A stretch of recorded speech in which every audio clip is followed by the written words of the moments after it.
at least. My name is Lori Peters, and I have the honor of being Canada's High Commissioner to Jamaica, and it is my distinct pleasure to be addressing you today on this important launch of the multimedia campaign, Violence Against Women and Children in the time of COVID-19. First of all, I would like to say good afternoon, despite the fact that it's not such a good afternoon. We're experiencing yet another soggy day here in Kingston, Jamaica. But good afternoon to Executive Director of Jamaicans for Justice, Roger Malcolm. I'm also delighted to know that we have our panelists joining us virtually. Christopher Harper, attorney with Jamaicans for Justice, Joyce Hewitt of Women Inc., and Joy Crawford of E for Life. And to all of our online guests, welcome all, as well as to our members of the media and the team here at the Canadian High Commission. Unfortunately, we all know too much about gender-based violence. We know the term, which unfortunately has become pervasive in its use.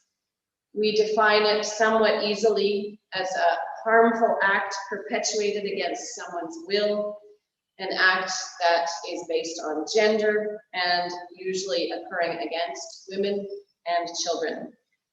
We know that it includes acts that inflict physical, emotional, psychological, or sexual harm, and of course, unfortunately, can include threats of such acts, including fear. It can be depriving someone of their liberty and to live a life free from fear and harm. It can occur in public or private spaces. It can induce lifelong mental traumas. The term and the acts have become so common that the emotion is often removed from it, posing the danger of a society becoming immune or inert to the lasting consequences. And as we all know by now, the COVID-19 pandemic has increased the rates of gender-based violence. In this time of COVID, we need to remember what it feels like for those who literally bear the brunt of gender-based violence. And this is why today is important. The launch of this multimedia campaign must serve as a reminder that gender-based violence in any form is not acceptable, and that more work, much more work, needs to be done. While laws have been made and adopted around the world, but still 1 in 3 women globally continue to experience physical or sexual violence in their lifetimes. Here in Jamaica, much has been done, but 1 in 4 women, more than 25%, have experienced physical violence by a male partner, and several have been sexually abused. The lifetime prevalence of physical or sexual violence stood at close to 30%, according to the Women's Health Survey, which Canada supported. Violence against women and girls continues to be among the most egregious and common abuses of women's rights.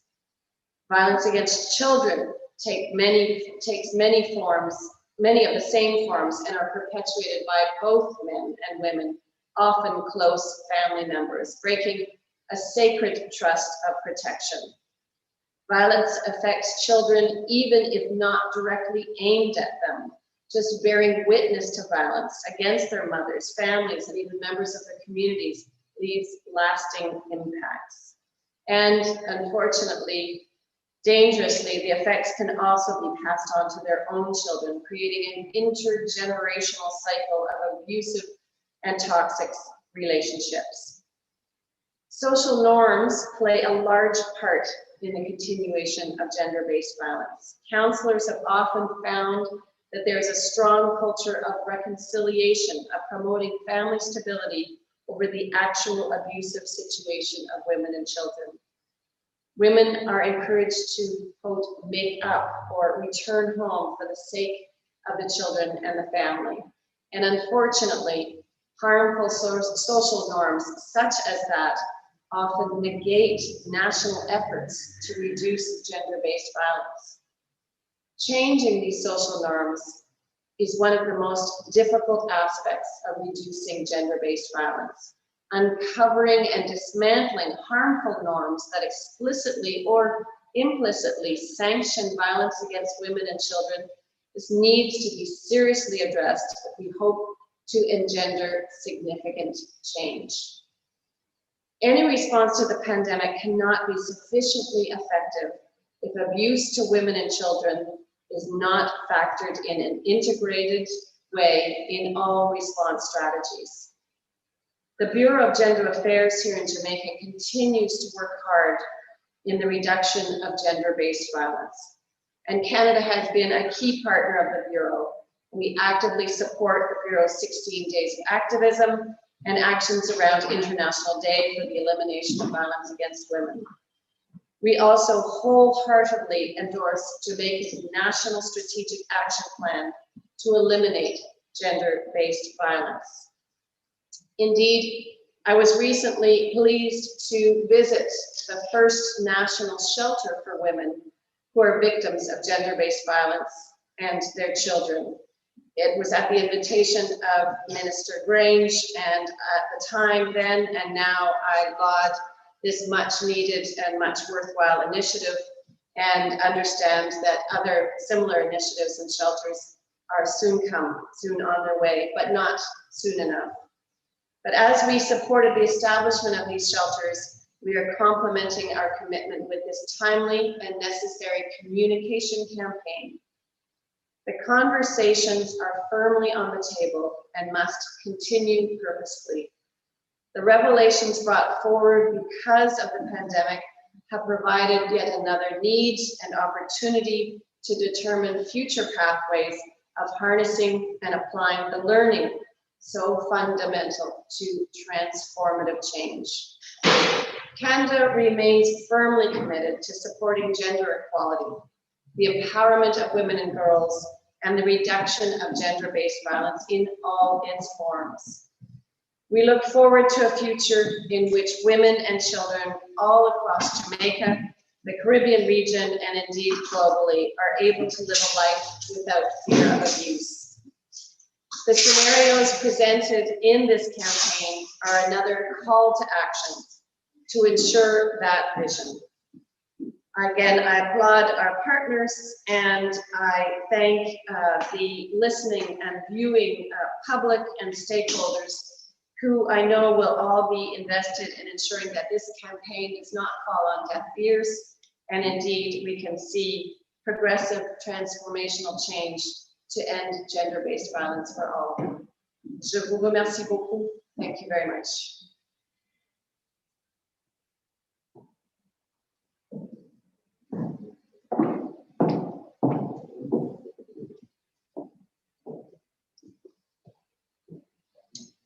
Thank you, High Commissioner, for those words and for the context that sometimes we forget why we do this work. So my name is Roger Malcolm. I'm Executive Director at Jamaicans for Justice. We're very pleased to be here. And it's not the brightest of days, but it's not the brightest of subjects. And we have to keep working even when things don't go. And I think that's what this campaign and the overall support that Canada has provided to governmental and non-governmental responses around gender-based violence tells us. So as High Commissioner Peters indicated, Jamaica's latest available data says 1 in 4 women have suffered some type of physical or sexual violence from an intimate partner. And yes, that data is there. It will be in the byline of whatever article is being written. But let's think about what that means. You pass 4 women on their way to work or going to get something to eat or in society. That means that one of those 4 women is more than likely a victim and hopefully a survivor of physical or sexual violence. That's an astounding statistic. If you pass 4 groups of 4 persons, one of those persons is a victim of something that should never occur. And so a statistic like that, really, when you think of the groups of persons that you pass, is at epidemic levels. If I were to say that 1 in 4 persons that are communicable disease, you wouldn't leave your house, And so thinking about it that way, the spread of the violence it's important that we understand why something like this can be so prevalent, yet still so difficult to address. And one of the reasons why it's so difficult to address is because violence against women and children occurs in spaces that are meant to be safe and oftentimes occur in the home, a space that's oftentimes private and secret. And these are buzzwords that are important for such a campaign. And they also occur by persons who the persons who are affected are oftentimes dependent. And so the issue of violence against women and children is particularly complicated for societies because it's not straightforward crime management. It actually involves marrying of the provision of services that respond, prevent, and protect, as well as activities that confront the attitudes and stereotypes and prejudices that create the type of violence. And that's particularly what this activity is seeking to merge, to complement the service provision that's happening nationally at Jamaicans for Justice at the Bureau of Gender Affairs and different entities. And the type of programming that we need to reprogram our minds and reprogram our thinking regarding this issue. And so we're very pleased at Jamaicans for Justice to be able to support this activity.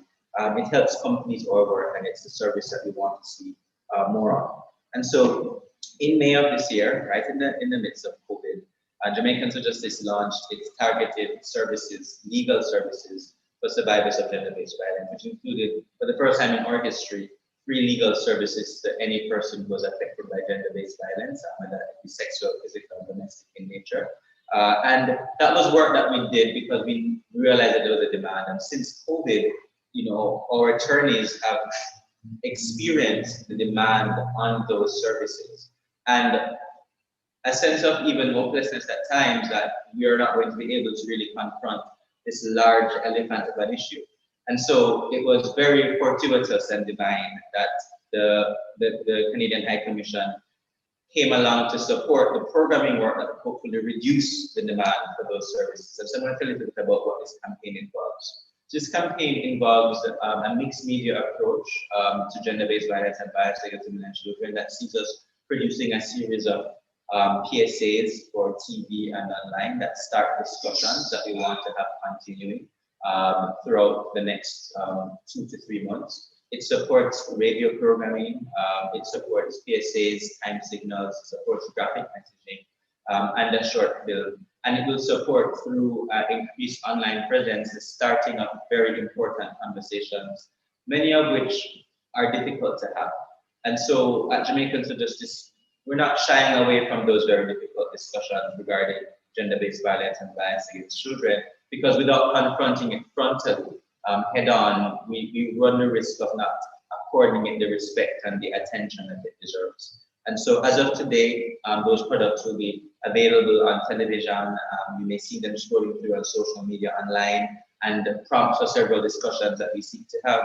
But a bonus of this campaign that we didn't think we were going to be able to achieve, what we have is we produce educational material via short film that we hope to provide as resources for persons doing gender-based violence work in communities, in schools, in different settings, to start conversations that we need to have both online and in person.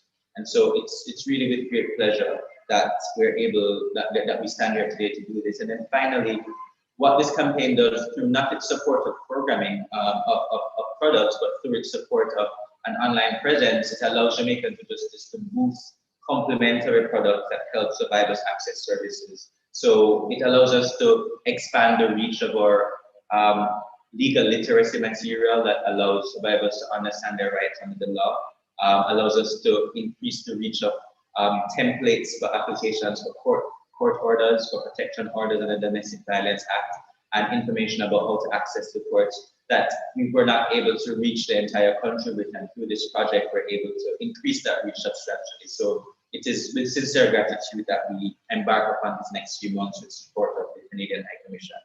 And so, to give you a sense of the types of approaches that we'll be taking with this project, we are going to play just 1 or 2 of these very short TV and online PSAs. One addressing violence against girls in the context of particularly the home and who you're leaving your children with, and one addressing household violence. And so whenever they come on the screen, can take a look. So,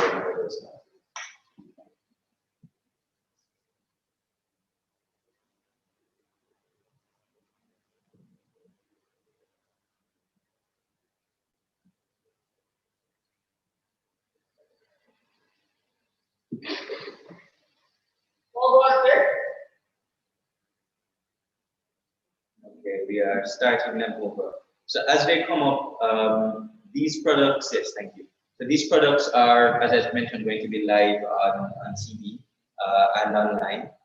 But one of the interesting components of this project is that we'll be seeking to have targeted conversations with young people regarding their expectations of a system that responds to gender-based violence, as well as how they understand the issues that produce gender-based violence. Because we recognize that without targeting this population and confronting the ideas before they become practices and experiences, we are doing a disservice to the work that we want to do. And I think we are now online. No, not yet. Okay, we are getting there.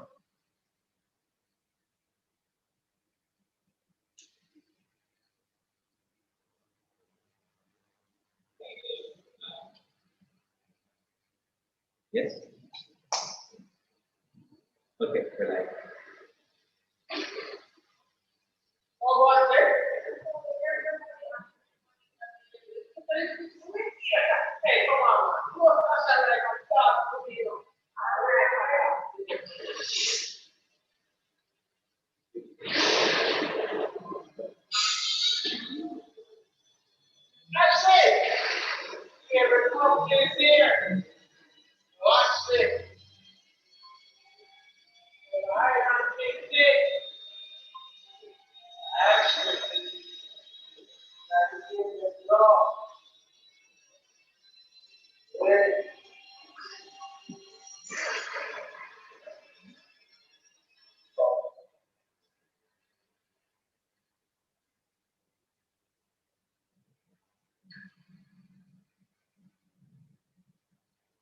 Thank you. So as we queue up the second video, these products and how we'll be engaging in several prompts for engagement online, ask the question, is your home safe?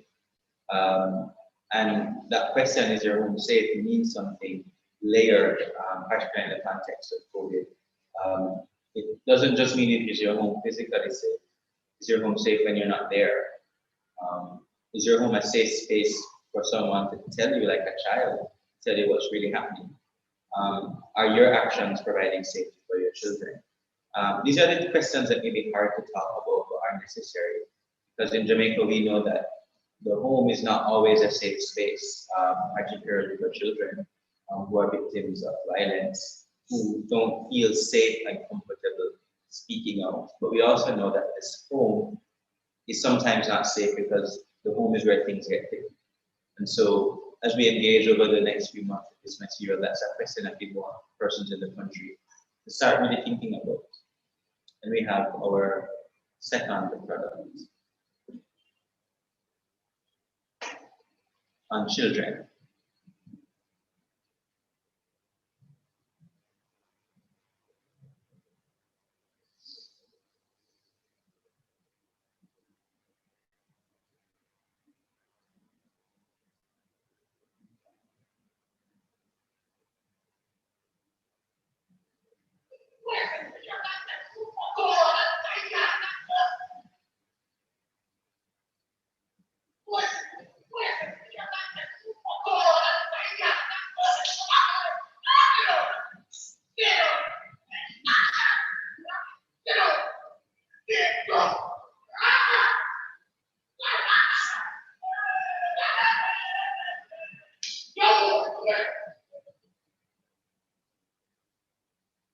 All right, and then so we'll just show you one or two radio PSAs, and then we open this floor for a discussion on products. All right, radio PSAs ready?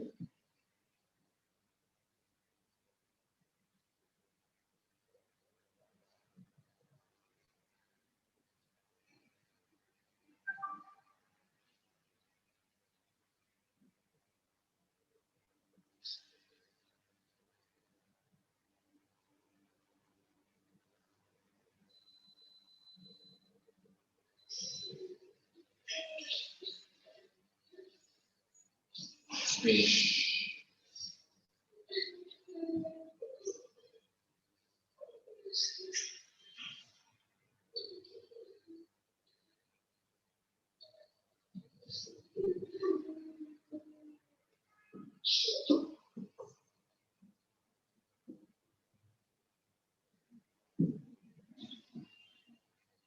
Okay, so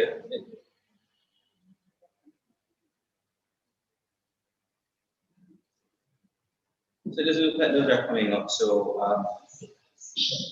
at this stage, I think it would be opportune to hear from practitioners who are involved in this work, to give some feedback on their experiences both during this time of COVID, who practice child protection and gender-based violence work, and to provide the essential context for any intervention, this or otherwise. So we're joined by Executive Director of EFA Life, Joy Crawford, a powerhouse of an organization and person.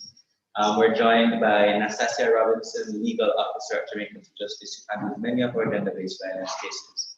And we're joined by Executive Director of Women Inc., Joyce Hewitt, Women Inc. being one of the country's oldest women's rights organizations and a service provider in their own right as it relates to survivors of gender-based violence.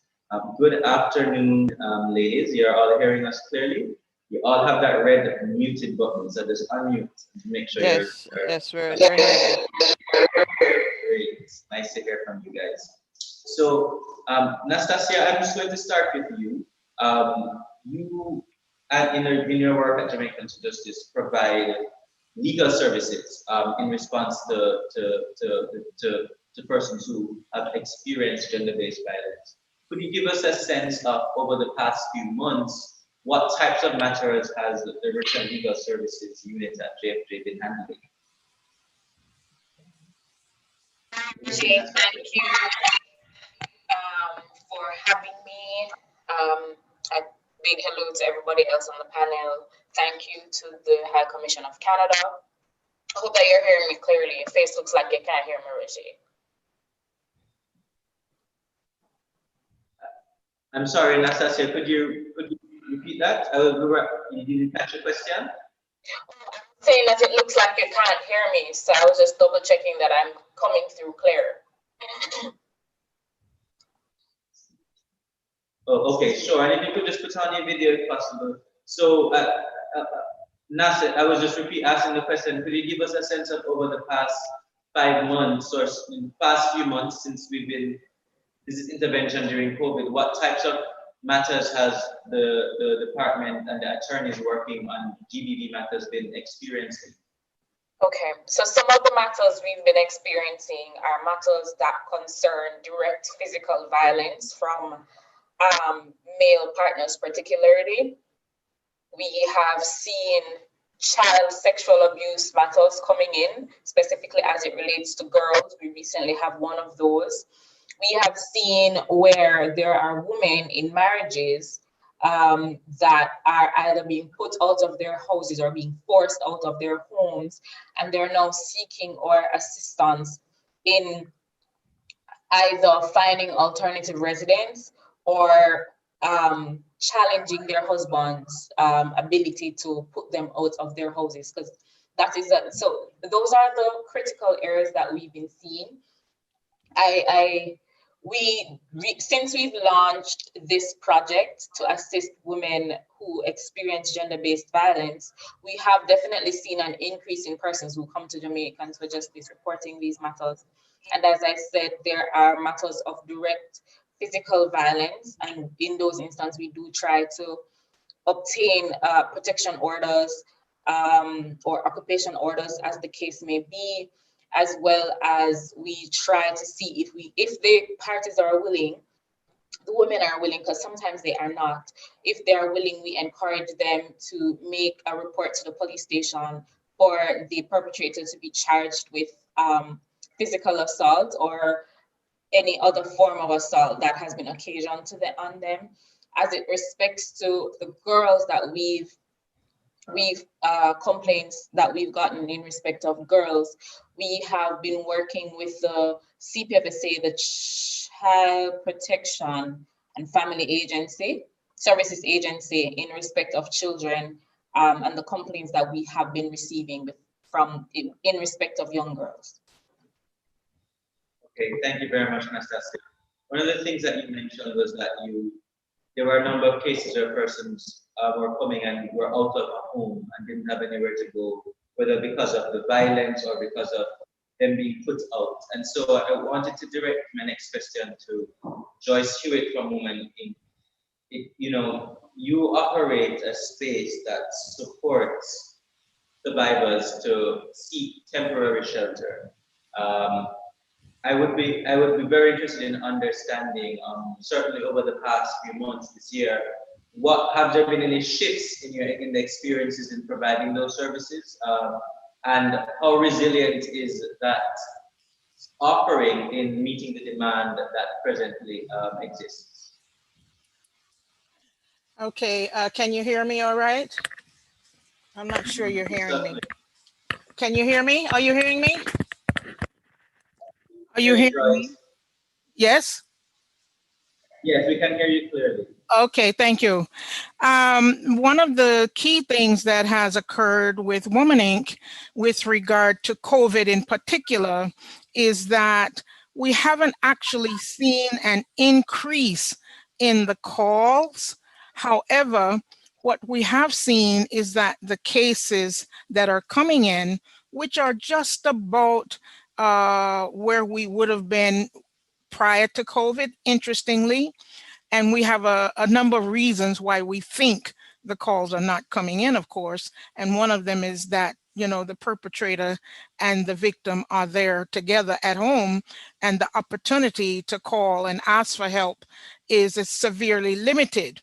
But with that being said, we have actually seen where the cases are much more extreme, where the level of violence for the cases that have come in, it is really more extreme in terms of their mental well-being, of course, as well as the physical assaults and some insidious kinds of things similar to what Natasha just mentioned, whereby a woman is being forced to leave her home in the middle of a virus such as this, and there is actually nowhere to go.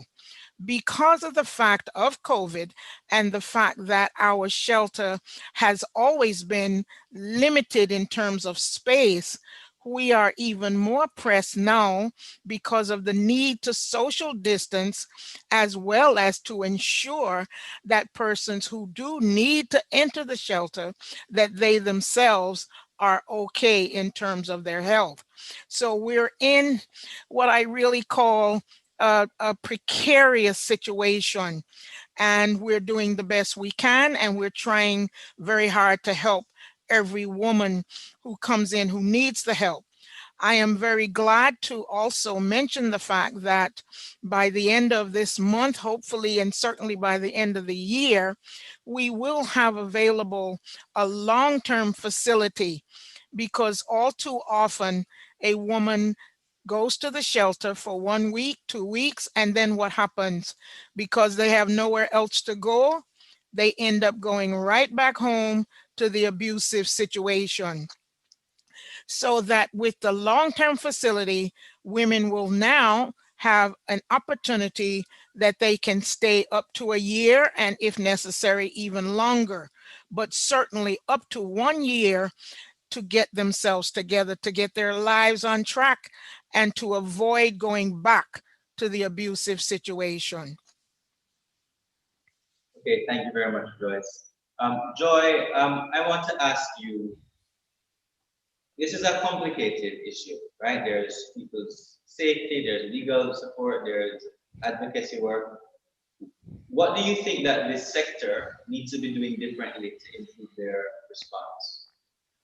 All right, thank you so much, Roger. And again, congratulations to Jamaicans for Duchess, the British, The British. the Canadian, and all the partners on this initiative. Very timely. Yes, Canada National Commission, and very timely. Let me start first by saying what I like about the ad. That punchline that says, "Is your home safe?" It's very simple. It does evoke thought, and of course will trigger some action on the part of a number of persons who have treated this issue around the gender-based violence, the sexual violence, with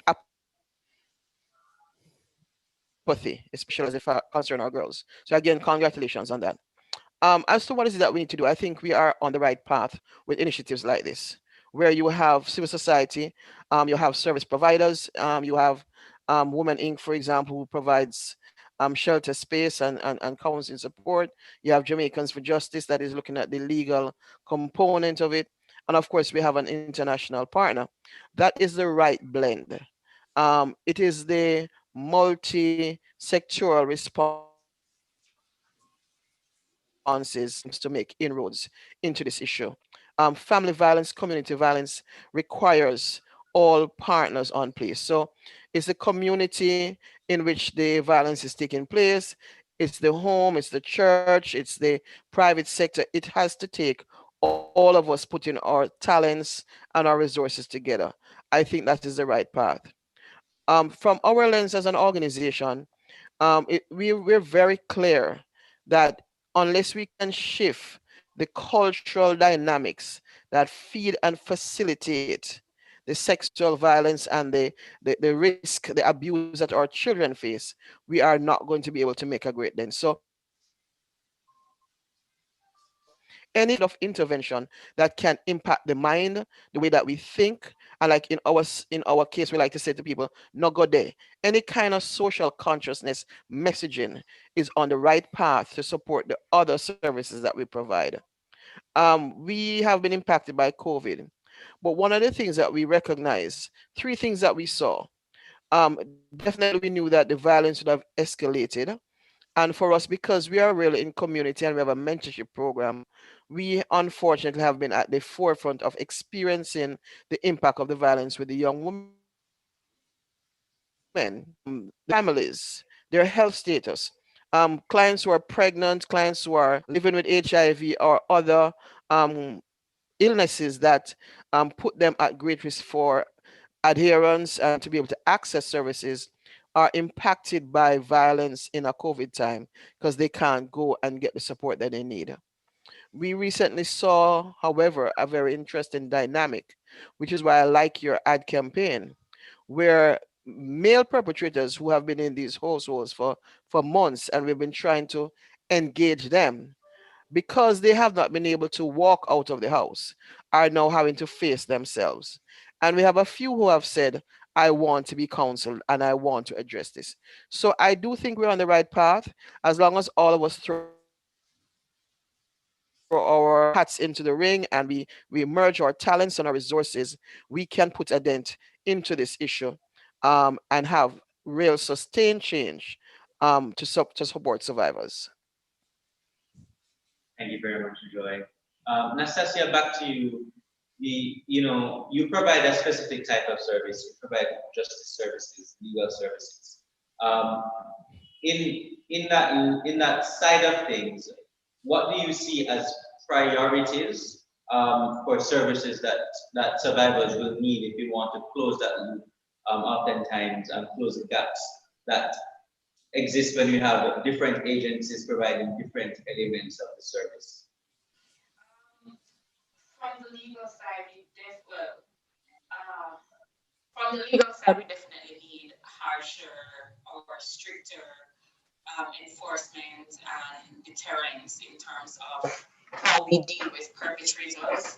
I don't think that the current provisions are sufficient to deter perpetrators from being repeat offenders in these instances and in these homes, especially as Joy had just mentioned that, especially in COVID, you're cooped up in this house with your abuser, and your abuser is able to just continue to do it because there's not enough deterrence. There's also not enough enforcement from the police as it respects to when someone gets an occupation or a protection order.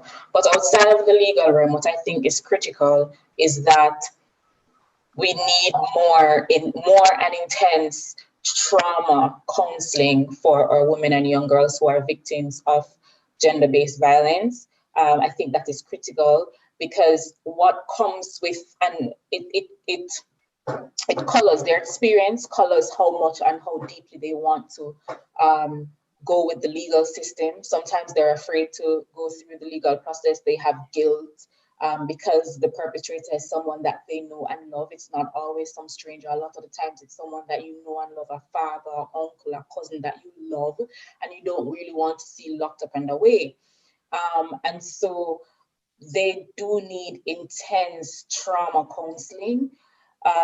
Also, a space where they can get away from their abusers. We definitely need long-term shelters, and I'm so glad that Woman Inc. Says that that's on the back burner. I'm excited for that to come into being, because what happens is a lot, even when we get our protection orders and our occupation orders that are supposed to keep our women and girls safe, what happens is that they have nowhere to go. So they remain in the hostile environment in the homes, and they are subject to repeated abuse. And it tends to get worse after they've gone to court and an order has been given, and there is the anger of the perpetrator, and they are not only, so, even if it wasn't physically, becomes physical, sexual, and all kinds of other, it spirals in terms of the intensity of the abuse. So I think the critical things that need to be urgent in our approach to gender-based violence is intense trauma counseling for our women and young girls, and understanding as a safe space that they can go to when they are victims, stricter enforcement of the legislation, and a sense of hope that needs to be instilled in our women and girls that this is not something that they have to endure. Okay. And Joy, to you, I saw you nodding as Nastasia was speaking. In your perspective, from where you sit, you do some of that social and therapeutic work. What would it take to get in place the things that Nastasia just mentioned? Apart from a lot of money. That's the first part of You heard that one, right? Yeah. Apart from a lot of money. And I say that, and I'm glad to hear Joyce laughing, Yeah, because that's just it's really what real. it is. It It's takes right. cash to care. I think I can speak confident for E for Life and Women's Inc. Probably are two entities that focus with serious expertise, history, and best practice around how to provide the trauma care that we're talking about, how to provide that therapeutic healing space, how to provide the shelter response, that kind of thing. But what I think has plagued us and must be made available to us is the funds to make sure that we are able to carry out our work effectively, efficiently, and in a holistic way. And that's just it. For too long, the issue around violence against women and girls have been seasonal. Now, in the time of COVID, it may have more volume, but it takes a long-term investment. And we have not seen that in this group of women and girls issue in any significant way over the last many years. So the truth is, we really need money. We need dedicated funds for this Is there a, activity. For Go ahead, Roger. sorry, I just have to ask, is there a government investment in this service that you're aware of? Not enough. I don't, I Okay. mean, when I talk, I mean serious dedicated funds, not funds, not, they have to be seen as a keep up. What is happening to our girls in our country? And let me make this point. Violence against women has a different set of outcomes than violence against girls. And one of the things is sometimes when we put them together, unfortunately, the interventions are not pitched for the child and the girl and the young adult female. There's a different set of nuances that they experience. There's a different set of things that need to happen for them. Even the fact about the legal piece of it, where, for example, when a woman who's 18 and over we give her choice, under that, they really have no choice by law and by rights and by the fact that they're children. And so the mechanisms are a little different, but I have not seen that distinct level of care and intervention. So, we really have some work to do if we're going to get it right. So money, clarity, commitment. I don't believe that we are short on advocates who are passionate. Yes, we're short on a society that needs to be on board and not to treat it as a 9-day wonder. But as far as it concerns to women who want to lead in this process and can be supported, I believe that we have those. We just need to have the other things in place now. I heartily endorse what Joy is saying. And the fact, like, for example, we haven't done it lately, but we used to run groups of women who had experienced early childhood sexual abuse. And what happens is that they carry it into adulthood.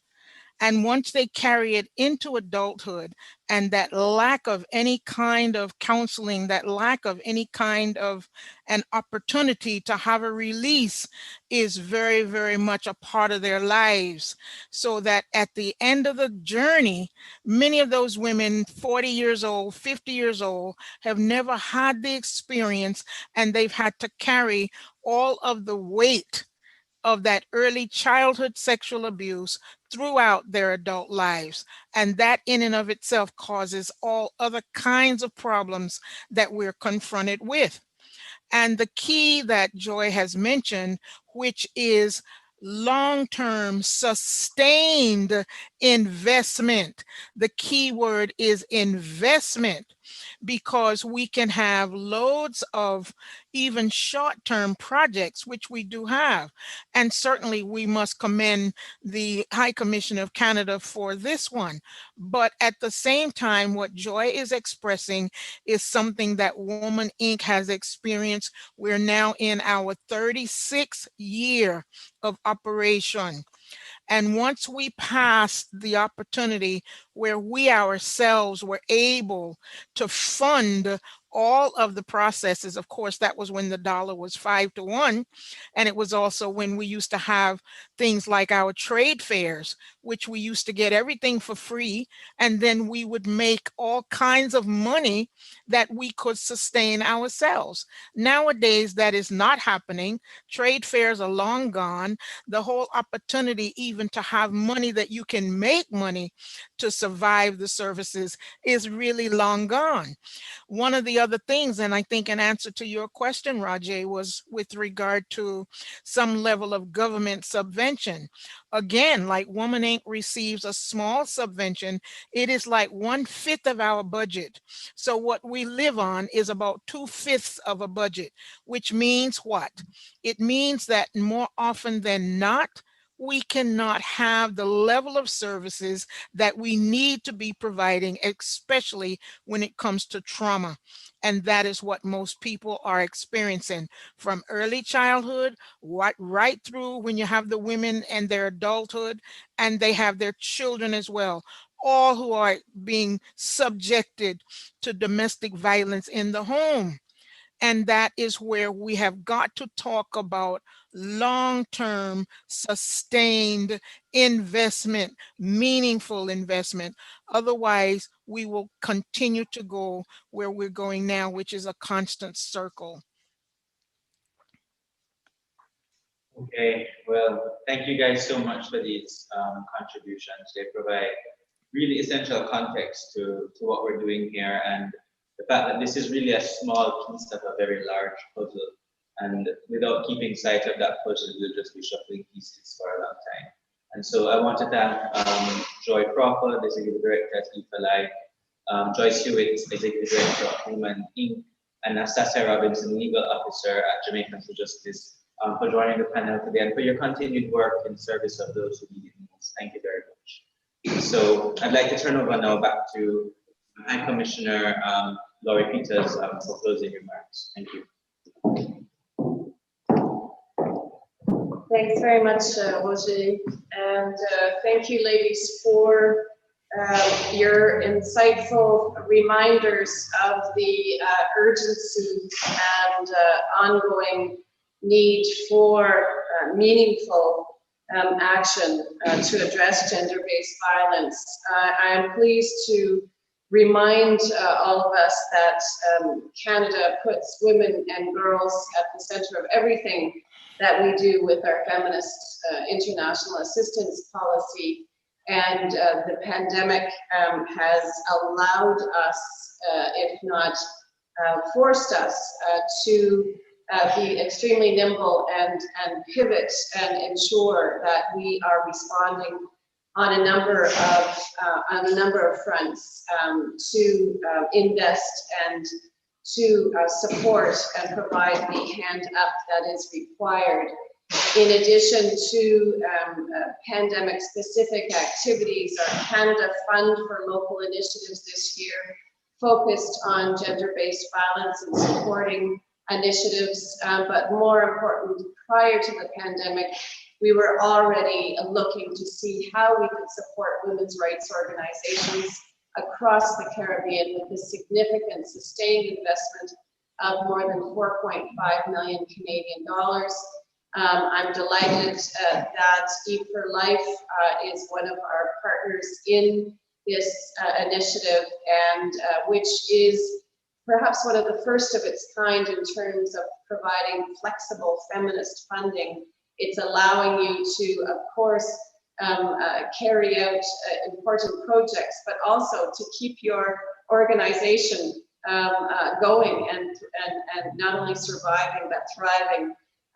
So Joy, look forward to that partnership, and of course Joy's continued partnership in the incredible work that you're doing. And you know that together we have been looking to make sure that yes, there are national shelters, but let's hope that someday we will put you out of work, and that there will not be the need for shelters across this country. Exactly. Jamaican Justice, you are very capable partners for us. This campaign is impressive. We know that it will have not only the reach that it requires, but the impact as well. So on behalf of my team at the Canadian High Commission, thank you for your partnership on this. And thank you to all of those who are looking to have safe homes here in Jamaica, and that it be a safe space for our women and girls in particular. Merci beaucoup. Thank you for joining us this afternoon. Thank you. Thank you very much.